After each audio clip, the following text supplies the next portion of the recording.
taariikhda ummadaha waxaa jira wakhtiyo ay iftiinkii risaaladu hoos u dhacdo oo ay mugdiga iyo jaahilnimadu si tartiib tartiiba u qabsato qulubta dadka. xilliyadaas diinta waxay noqotaa qolfoof aan ruux lahayn, cibaadaduna waxay isku beddeshaa dhaqan caado ah oo aan lahayn khushuuc iyo macno. qisadeenna maanta waxay dib ugu laabanaysaa xilli ka mid a xilliyadaas, wakhti ay ummaddii reer bani Israa'iil oo ahayd ummaddii loo soo diray nebiyada ugu badan ay ku jirtay mid ka mid a marxaladihii ugu adkaa. dhulkoodii barakaysnaa waxaa gumaysanayey imberaadoriyaddii Roomaanka.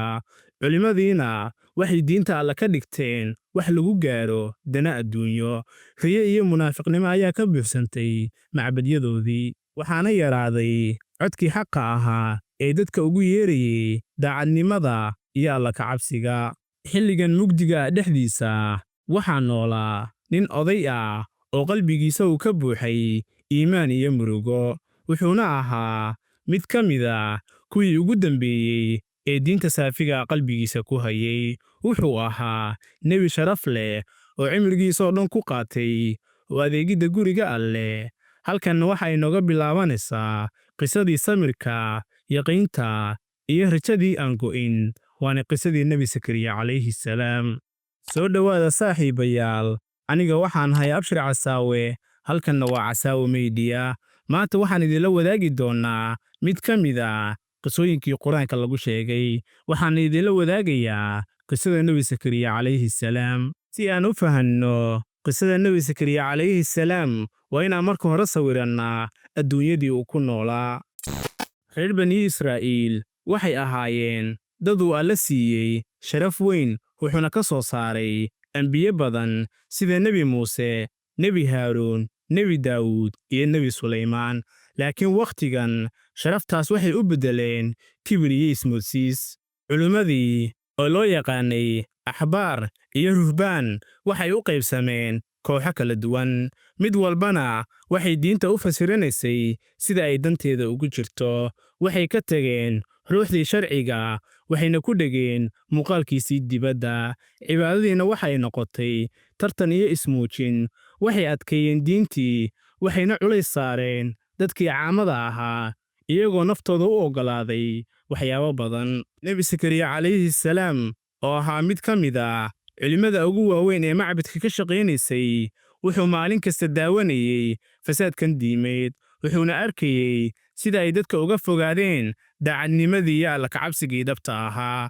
wuxuuna maqlayey doodahooda madhalayska ah ee ku saabsan qodobada yaryar, iyagoo iska indhatiraya cadaaladda, naxariista iyo iimaanka. waxaase uga sii darnayd inuusan arkayn cid uu ku aamini karo oo shaqada culus ee dacwadda ah ka dhaxasha.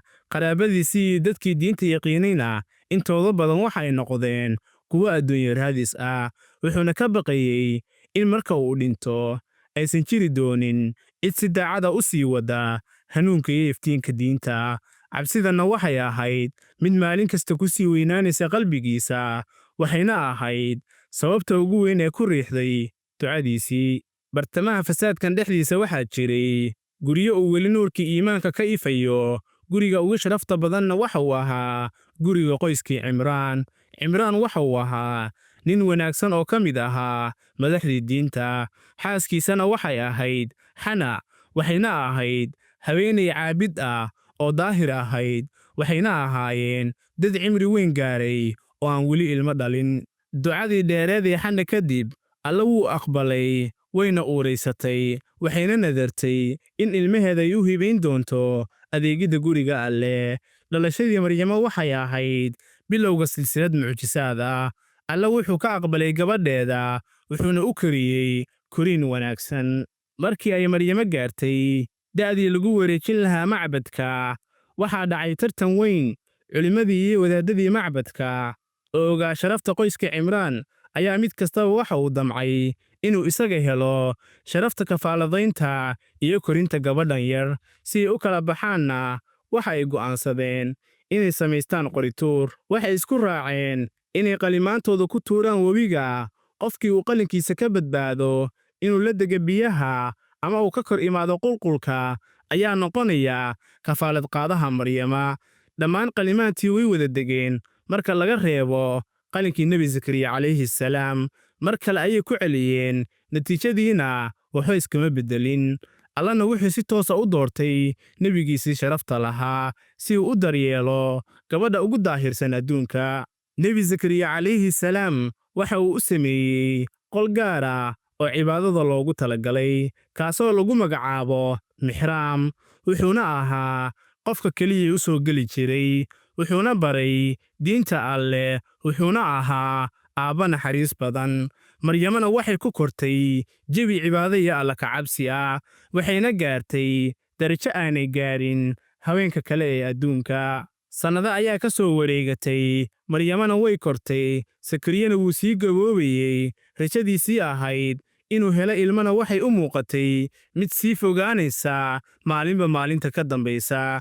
laakiin mucjiso uu si joogta ugu arkayey maryamo ayaa dib u soo noolaysay qalbigiisii. mar kastoo u soo galay mixraamka, wuxuu agteeda ka heli jiray risiq iyo midho aan xilligoodii la gaarin. aragtidaas soo noqnoqotay waxay ku beertay fikir qoto dheer. haddii alle uu awoodo inuu meel xiran oon cidna soo gelin uu maryamo ku siiyo midhaan xilligoodii ahayn, miyuusan awoodin inuu isagana siiyo ilmo isagoo da'a, xaaskiisuna ay madhalays tahay? fikirkaasi waxa uu noqday dhimbishii horisay dabkii rajada, wuxuuna yaqiinsaday in awoodda alleh aysan ku xirnayn sababaha adduunyadan. wakhtigan nebi zakariya calayhi salaam waxa uu gaaray heerkiisii ugu sarreeyey ee ga'owga. lafihiisii way daciifeen, timihiisii oo dhammina waxa ay noqdeen caddaan saafi ah. xaaskiisana waxay iyaduna ahayd qof da'a oo cimrigeedii oo dhanna madhalays ahayd. laakiin waxa uu garanayey inuu jiro albaab aan weligiis xirmin, albaabka naxariista alleh. habeennada ka mid ah markii dadkii dhammi ay seexdeen ayuu keligii istaagay, wuxuuna u istaagay rabbigiisa, wuxuuna doortay inuu ula hadlo si qarsoodi ah oon cidna maqlayn. maxaa yeelay waxa uu ogaa in ducada daacadda ahi ay tahay aamusnaanta u dhaxaysa qofka iyo rabbigiisa. wuxuuna u yeertay rabbigiisa yeeritaan hoose oo qarsoon, wuxuuna ku bilaabay magaca alleh isagoo muujinaya isu dhiibid iyo addoonnimo buuxda. wuxuuna yidhi, aniga lafahaygii way tabaryaraadeen, madaxaygiina wuu ciroobay. mana uusan ka xishoon inuu alla ula tago daciifnimadiisa, wuxuuna si daacada u hordhigtay xaaladdiisa jireed isagoo muujinaya inuusan lahayn awood iyo xeelad toona. wuxuuna soo bandhigtay kalsoonidiisii hore, wuxuuna yidhi, rabbiyow, noloshaydoo dhan waa ku baryayey, marnama ibaadan hoojin. xiriirkeennana waxa uu ahaa mid soo jireen ah. ha idiidin hadda oon weligii kaga baahi badnahay. wuxuuna alla u soo bandhigtay ujeeddadiisii dhabta ahayd, wuxuuna yidhi, cabsidayda ma ahan mid adduunyo ee cabsidaydu waa cabsi diimeed. waxaana ka welwelsanahay in hanuunkii uu lumo, ay diintiina gacanta u gasho dad aan u qalmin. wuxuuna yidhi, waxaan rabaa wiil aniga i dhaxlana reer yacquub. wuxuuna alle ka baryey inuu ka dhigo mid laga raali yahay. ducadiisana waxay ahayd duco koobsatay wax kastoo ducada looga baahan yahay: addoonnimo, daciifnimo, qirasho, kalsooni alleh, cabsi diimeed, cod cad iyo ujeeddo saafi ah.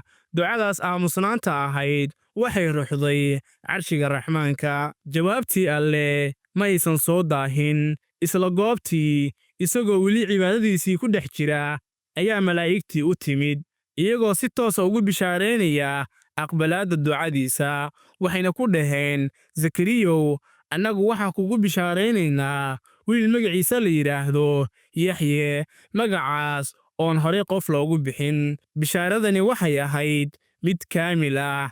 ma aysan ahayn oo keliya in la siinayo wiil, balse waxaa loo sheegay magaciisa oo alla laftiisa uu doortay iyo sifaadkiisa. wuxuuna noqon doonaa mid rumaynaya kelimadda alleh iyo nebi ciise. sidoo kale waxa uu noqon doonaa hoggaamiye, nin dhowrsan, iyo nebi ka mid ah saalixiinta. farxaddaas weyn waxaa la socday yaabkii dabiiciga ahaa ee bini'aadamka.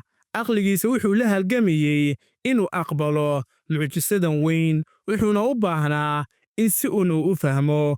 Wuxuuna rabbigiis weydiiyey su'aal ka timid ama kaag ee kama iman shaki. Wuxuuna yidhi, Rabbiyow, sidee baan wiil u yeelan karaa iyadoo xaaskaygu ay tahay madhalays anigana aan gaaray gabow tii ugu xumayd? Jawaabtii Alle waxay mar kale xasuusinaysay awooddiisa aan xadka lahayn. Alle subxaanahu wa tacaala waxa uu yidhi, way ii fududahay aniga, adigana horay baan kuu abuuray adigoon waxba ahayn. Si uu qalbigiisa u sii xasiloodo, wuxuu Alle weydiistay calaamad uu ku garto in ballantii ay bilaabatay. Allana waxa uu siiyey calaamad mucjiso ah, waxayna ahayd inuusan awoodin inuu dadka la hadlo muddo 3 maalmood ah. Isagoo caafimaad qaba, carabkiisii ducada ku fiicnaa ayaa hadalkii adduunka laga xiray, laakiin waxaa loo furay xuska Alle. 3 maalmood ee xigay, Nebi Zakariya calayhi salaam waxa uu galay